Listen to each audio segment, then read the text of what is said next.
اللہ وہ ہے، نہ کوئی ذات میں اس جیسا ہے نہ صفات میں اس جیسا ہے۔ لہذا جب کوئی ایسا ہے نہیں تو فرمایا اس کا کفر کوئی نہیں ہے۔ خالق نے یہ لفظ اپنے لیے استعمال فرمایا، نہ کسی کی ذات خدا جیسی، نہ کسی کی صفات خدا جیسی، لہذا اللہ کا کفر کوئی نہیں ہے۔ یہ لفظ فقط خالق کے لیے استعمال ہوا، اور خالق کے بعد مخلوق میں یہ لفظ اللہ کے حبیب نے اپنی بیٹی فاطمہ کے لیے ادا فرمایا۔ اپنی بیٹی کے متعلق ارشاد فرمایا، لولا علی لما كانت لفاطمة كفر آدم ومن دونہ، اگر علی نہ ہوتے کائنات میں کوئی فاطمہ کا کفر نہ ہوتا۔ خالق کا کفر کوئی نہیں، پھر مخلوق میں فاطمہ کا کفر کوئی نہیں، نہ کسی کی ذات فاطمہ جیسی، نہ کسی کی صفات فاطمہ جیسی۔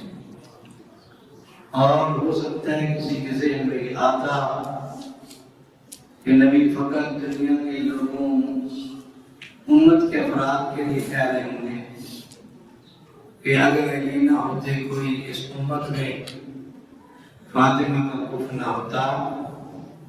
اس کا جواب خود نبی دے کے گئے، فرمایا اگر علی نہ ہوتے کوئی فاطمہ کا کفر نہ تھا، آدم و من دونہ، خواہ آدم ہو یا کوئی اور نبی۔ اس میں اللہ کے حبیب نے اپنی امت کا تذکرہ نہیں کیا، انبیاء کی سب کا ذکر کیا۔ آدم یا اور کوئی نبی، آدم سے لے کے عیسیٰ تک، ان انبیاء کی سب میں کوئی بھی فاطمہ کی ذات جیسا نہیں ہے۔ کسی نبی کی ذات فاطمہ جیسی نہیں، کسی نبی کی صفات فاطمہ جیسی نہیں۔ انبیاء کی سب کا تذکرہ کر کے نبی نے دنیا کو بتایا، جہاں آدم اور کسی اور نبی کی ذات، اس کی صفات ذات فاطمہ اور صفات فاطمہ جیسی نہیں۔ نبیوں میں کوئی اور فاطمہ جیسا نہیں ہے، تو جب انبیاء معصوم ہو کے فاطمہ جیسے نہیں ہو سکتے، یہ غیر معصوم فاطمہ کا مقابلہ کیسے ہوگا؟ اس امت کے افراد فاطمہ جیسے کیسے ہو سکتے ہیں؟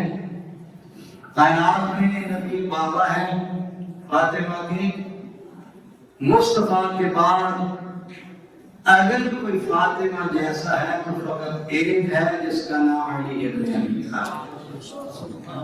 علی کے علاوہ نہ کسی کی ذات فاطمہ جیسی، علی کے علاوہ نہ کسی کی صفات فاطمہ جیسی۔ یہ جملہ کہہ کے نبی نے اپنی بیٹی کی عظمت کو بتایا،